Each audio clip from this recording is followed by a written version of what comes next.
BRS హయాంలో ధర్మపురిలో అభివృద్ధి జరగలేదన్న ఆరోపణలను మాజీ మంత్రి కొప్పుల ఈశ్వర్ ఖండించారు. తనపై ఆరోపణలు చేసిన విప్ లక్ష్మణ్ కుమార్ మీద నిప్పులు చెరిగారు.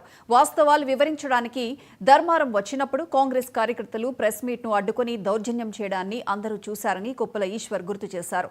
మళ్లీ వచ్చి ఎమ్మెల్యే మరికొన్ని ఆరోపణలు చేయడం దారుణమని కొప్పుల వ్యాఖ్యానించారు. తన ఆస్తుల మీద విచారణకు సిద్ధమంటూ స్వాగతించారు.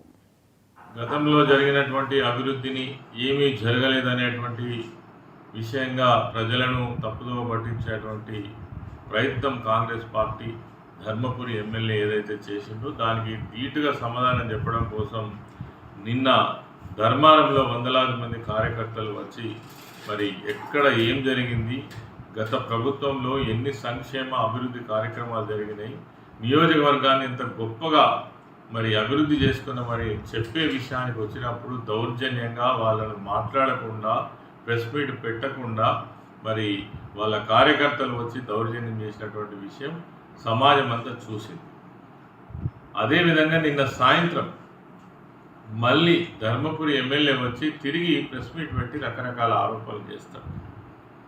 ఆయన చేసినటువంటి ఆరోపణలు చూసినట్టయితే అవి ఎవరికి పొందలేనటువంటి ఆరోపణలు.